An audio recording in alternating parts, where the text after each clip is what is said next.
আসসালামু আলাইকুম ওরহমতুল্লাহ। 10 মিনিট মাদ্রাসায় আপনাকে স্বাগতম। বিনা হিসেবে জান্নাতে যাওয়ার 4টি শর্ত। মুমিনদের মধ্যে এমন কিছু লোক হবে যারা বিনা হিসেবে জান্নাতে যাবে, তাদের কোনো আযাব ও হিসাব হবে না। এমন জান্নাতি হওয়ার জন্য 4টি শর্ত।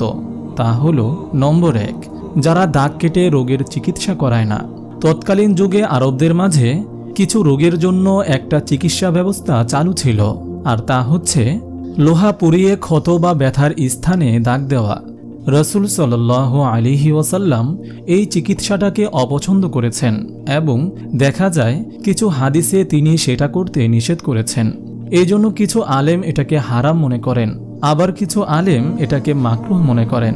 যাই হোক, যারা বিনা হিসাবে জান্নাতি লোকের অন্তর্ভুক্ত হবে তারা এমন মাকরুহ বা অপছন্দনীয় কাজটা করবে না। নম্বর 2, যারা অন্যের কাছে রুকাইয়া বা ঝাড়ফুঁক করে দিতে বলে না। রুকাইয়া বা শরীয়ত সম্মত ঝাড়ফুঁক অন্যের কাছ থেকে নেওয়া জায়েজ আছে, তবে অন্যকে রুকাইয়া করে দিতে বলার অর্থ হচ্ছে একজন ব্যক্তির ওপর নির্ভর করা।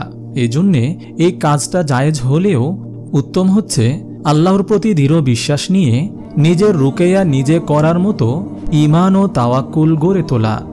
নম্বর 3, যারা কোনো জিনিসকে অশুভ লক্ষণ বলে মনে করে না। যে কোনো ধরনের কুলক্ষণ মানা বা বিশ্বাস করা শিরক।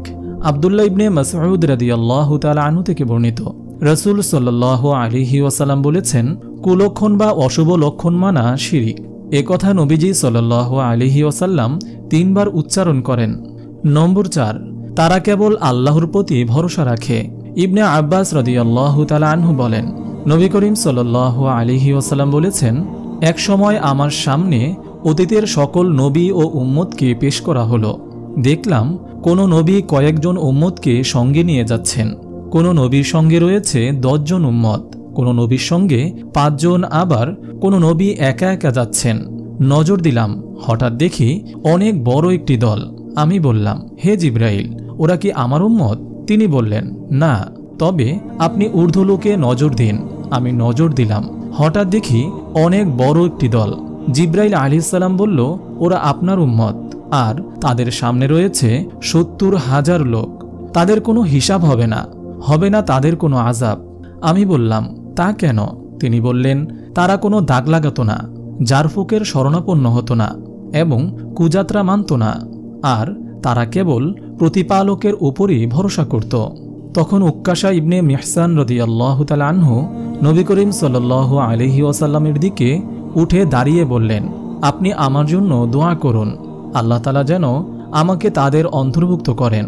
রাসূল সাল্লাল্লাহু আলাইহি ওয়াসাল্লাম বললেন, হে আল্লাহ, তুমি একে তাদের অন্তর্ভুক্ত করো। এরপর আরেক ব্যক্তি উঠে দাঁড়িয়ে বলল, আমার জন্য দোয়া করুন, আল্লাহ তাআলা যেন আমাকে তাদের অন্তর্ভুক্ত করেন। রাসূল সাল্লাল্লাহু আলাইহি ওয়াসাল্লাম বললেন, উক্কাশা তো দোয়ার ব্যাপারে তোমার যে অগ্রগামী হয়ে গিয়েছে। জান্নাতে যাওয়ার শর্ত জানতে সূরা আসরের দিকে খেয়াল করুন। ইল্লাল্লাযীনা আমানু, যারা বিশ্বাস স্থাপন করে, ওয়া আমিলুস সলিহাত, সৎকর্ম করে, ওয়া তাওয়াসাউ বিল হক, পরস্পরকে সত্যের তাগিদ করে, ওয়া তাওয়াসাউ বিস সবর, তাকিদ করে সবুরের, নিজে সবুর করে এবং অন্যকে সবুর করার উৎসাহ দান করে। মহান আল্লাহ তাআলা আমাদের সবাইকে বিনা হিসাবে জান্নাতে যাওয়ার তৌফিক দান করুন, আমিন। আপনি যদি এরকম ভিডিও আরও পেতে চান তাহলে এই চ্যানেলটি সাবস্ক্রাইব করে পাশে রাখা বেল আইকনটি অন করে দিন।